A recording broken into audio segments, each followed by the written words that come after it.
আসানসোলে BJP deputation ঘিরে উত্তেজনা। আসানসোলের বারাবণীর ইটাপাড়ার কাছে উত্তেজনা দেখা দেয় এবং তৃণমূলের তরফ থেকেও একটি মিছিল বেরোয়। ইটাপাড়ার কাছে দুটো মিছিল মুখোমুখি চলে আসে, তখনই কিন্তু সংঘর্ষের পরিস্থিতি তৈরি হয়। বিজেপি ডেপুটেশন ঘিরে উত্তেজনা। আসানসোলের বারাবণীর ইটাপাড়া মোড়ের ঘটনা। ইটাপাড়ার কয়লা খনিতে একাধিক দাবি এবং সেই দাবিতেই কিন্তু বিজেপির তরফ থেকে একটি ডেপুটেশন কর্মসূচির আয়োজন করা হয়েছিল। পাল্টা মিছিল বার হয় তৃণমূলের তরফ থেকে। আমডিহা মোড়ের কাছে মুখোমুখি হয় দুটো মিছিল। দুপক্ষের মধ্যে উত্তেজনা, একেবারে ধুন্ধুমার পরিস্থিতি তৈরি হয়। সেই ছবিও আপনারা দেখতে পাচ্ছেন।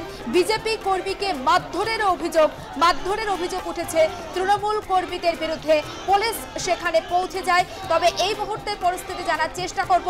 পুলিশ কিন্তু দুপক্ষের সমর্থকদের ব্যারিকেড করে শান্ত করার চেষ্টা করছে। সেই ছবিও আপনারা প্রথম দেখতে পাচ্ছেন আর প্লাস নিউজের পর্দায়। আরও একবার জানাচ্ছি, বিজেপির ডেপুটেশন ঘিরে উত্তেজনার পরিস্থিতি। আসানসোলের বারাবণীর ইটাপাড়া মোড়ের ঘটনা। ইটাপাড়া কয়লা খনিতে বিভিন্ন দাবিতে বিজেপি ডেপুটেশন কর্মসূচি। পাল্টা মিছিল বের করা হয় তৃণমূলের তরফে। আমডিহা মোড়ের কাছে দুটো মিছিল মুখোমুখি হয়। আর দুটো মিছিল মুখোমুখি আসার পরই কিন্তু প্রথমে কথা কাটাকাটিতে জড়িয়ে পড়েন দু দলের কর্মী সমর্থকেরা। ছোটন সেনগুপ্ত আমাদের প্রতিনিধি রয়েছেন টেলিফোন লাইনে। ছোটন, এই মুহূর্তে কি পরিস্থিতি, কি আপডেট পাচ্ছি আমরা? পরিস্থিতি কি নিয়ন্ত্রণে?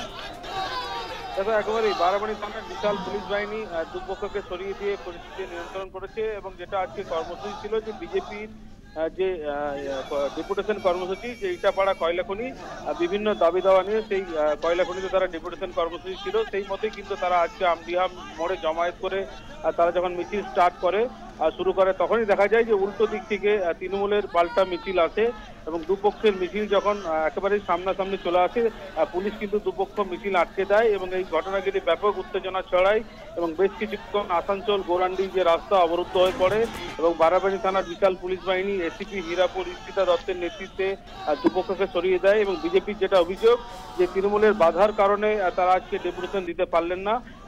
ইটাপাড়া কয়লা খনিতে বিভিন্ন সমস্যা নিয়ে তাদের ডেপুটেশন কর্মসূচি ছিল, কিন্তু তৃণমূলের বাধার কারণে তারা দিতে পারলেন না।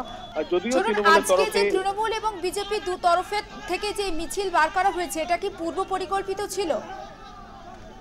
দেখো, বিজেপির তরফে দাবি করা হচ্ছে আজকে তাদের কর্মসূচি ছিল এবং সেই মতে তারা পুলিশকে এবং যে ইটাপাড়া যে কয়লা খনি সেখানে তারা আগাম জানিয়েছিল।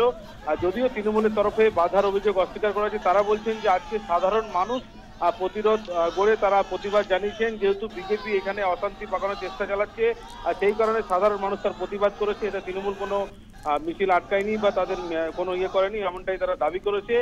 যদিও দুপক্ষের মিছিল যখন একেবারেই সম্মুখ সমরে চলে আসে, ব্যাপক উত্তেজনা ছড়িয়ে পড়ে এবং দুপক্ষকে সরিয়ে দিয়ে পুলিশ নিয়ন্ত্রণ করেছে। এই মুহূর্তে একেবারেই পরিস্থিতি নিয়ন্ত্রণে। যদিও বিজেপির তরফে জানানো হয়েছে আগামী দিনে পরবর্তীকালে আবার তারা ডেপুটেশন দেবে এবং তারপরে কিন্তু তারা ডেপুটেশন দেবে, এমনটাই জানিয়েছেন। যদিও আজকে তৃণমূলের বাধার কারণে তারা ডেপুটেশন দিতে পারলেন না, তারা একেবারে অভিযোগ করেছেন। যদিও এই অভিযোগ অস্বীকার করছেন স্থানীয় তৃণমূল নেতৃত্ব। বিজেপি তরফ থেকে অভিযোগ করা হচ্ছে বিজেপি সমর্থকদের মারধর করেছে তৃণমূল কর্মী সমর্থকেরা। এই বিষয়ে কি আপডেট পাচ্ছি? দেখো, আজকে কোনো যেহেতু সংঘর্ষের ঘটনা ঘটেনি, যদিও বারাবণী থানার বিশাল পুলিশ বাহিনী একেবারে ঘটনাস্থলে ছিল এবং সেই কারণে কিন্তু দুপক্ষের মিছিল আটকে দেয়।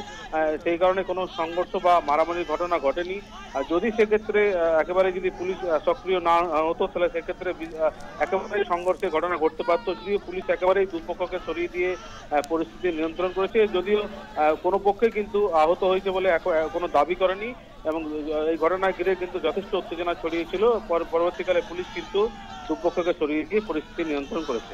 দুপক্ষের তরফ থেকে এখনো পর্যন্ত কোনো প্রতিক্রিয়া জানতে পেরেছো কি, যে হঠাৎ করে একটা উত্তেজনার পরিস্থিতি কেন তৈরি হলো? দুপক্ষ যারা মিছিল করেছিল ডেপুটেশন জমা দেওয়ার জন্য, দুজনের উদ্দেশ্যই কি এক ছিল? দেখো, বিজেপির তরফে যেটা প্রতিক্রিয়া দিয়েছেন বিজেপির আসানসোল জেলা সভাপতি দেবতনু ভট্টাচার্য, তিনি যেটা জানিয়েছেন, তাদের এটা কর্মসূচি ছিল আজকে ইটাপাড়া কয়লা খনি, সেখানে বিভিন্ন দাবি দেওয়া নিয়ে তাদের ডেপুটেশন দেওয়া।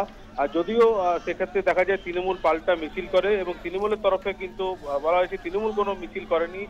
সাধারণ মানুষ, সে এলাকার মানুষ বা সেই এলাকার যারা লোকাল বাসিন্দা তারা কিন্তু প্রতিরোধ গড়ে তুলে তারা প্রতিবাদ জানিয়েছেন। তাদের যেটা অভিযোগ যে বিজেপি এলাকায় সন্ত্রাস সৃষ্টি করার জন্য এই ধরনের কর্মসূচি করছে, তাই কারণে তারা প্রতিরোধ করেছেন। এবং তৃণমূলের তরফে বারাবণী ব্লক সভাপতি অসিত সিং জানিয়েছেন যেটাতে তৃণমূল কোনো বাধা দেয়নি, এলাকার মানুষ প্রতিরোধ করে তারা প্রতিবাদ জানিয়েছেন। এবং যেহেতু বিজেপি এখানে সন্ত্রাস সৃষ্টি করার জন্য এরকম কর্মসূচি নিয়েছিল, আর তারই প্রতিবাদ কিন্তু এলাকার মানুষ করেছেন, এমনটাই জানিয়েছেন। বেশ, নজর থাক ছোট না, আপাতত তোমাকে ধন্যবাদ। এবং সেই ছবি আমরা দেখাচ্ছি দর্শকদের। বিজেপির ডেপুটেশন ঘিরে একটা উত্তেজনার পরিস্থিতি তৈরি হয়েছিল আসানসোলের বারাবণীর ইটাপাড়া মোড়ের ঘটনা। যদিও পুলিশের উপস্থিতিতে পরিস্থিতি আপাতত নিয়ন্ত্রণে, তবে ইটাপাড়া কয়লা খনিতে বেশ কিছু দাবি দেওয়া রয়েছে সেখানকার শ্রমিকদের, আর সেই শ্রমিকের দাবি কিন্তু তুলে ধরা হচ্ছিল বিজেপির তরফে। এবং সেই দাবি তুলে ধরে তার সপক্ষে তাদের ডেপুটেশন কর্মসূচি ছিল আজকে, কিন্তু পাল্টা মিছিল বার করা হয় তৃণমূলের তরফে। আমদিহা মোড়ের কাছে দুপক্ষের একেবারে সম্মুখ সমর হয় এবং প্রথমে কথা কাটাকাটিতে জড়িয়ে পড়েন দুপক্ষের সমর্থকরা এবং তারপর উত্তেজনার পরিস্থিতি তৈরি হয়, ধুন্ধুমার পরিস্থিতি। তবে দুপক্ষের কোনো সমর্থকই আহত হননি। পুলিশের উপস্থিতিতে পরিস্থিতি আপাতত নিয়ন্ত্রণে এবং যে ডেপুটেশন কর্মসূচির কথা হয়েছিল সেই কর্মসূচি কিন্তু আপাতত আজকের মতো ভেস্তে গিয়েছে। পরে আবারও কিন্তু এই কর্মসূচি নেওয়া হবে বিজেপির তরফ থেকে, তেমনটা জানানো হয়েছে। তবে বিজেপি কর্মীকে যে মারধরের অভিযোগ তৃণমূল কর্মীর বিরুদ্ধে, সেটা কিন্তু কার্যত অস্বীকার করেছে তৃণমূল নেতৃত্ব। এবং সেই ছবি আমরা এই মুহূর্তে আরও একবার আপনাদের জন্য স্ক্রিনে রাখছি। পুলিশের তরফ থেকে ব্যারিকেড করে দুপক্ষের সমর্থকদের মধ্যে কিন্তু একটা পার্থক্য তৈরি করার চেষ্টা করা হয়, যাতে উত্তেজনার পরিস্থিতি, হাতাহাতির পরিস্থিতি তৈরি না হয়। তার জন্যই কিন্তু বিশাল পুলিশ বাহিনী সেখানে মোতায়েন ছিল। তবে আপাতত পরিস্থিতি নিয়ন্ত্রণে। বিজেপি ডেপুটেশন ঘিরে উত্তেজনার পরিস্থিতি, আসানসোলের ছবি আমরা এই মুহূর্তে আপনাদের সামনে তুলে ধরছি। ইটাপাড়া কয়লা খনিতে বিভিন্ন দাবিতে বিজেপির ডেপুটেশন।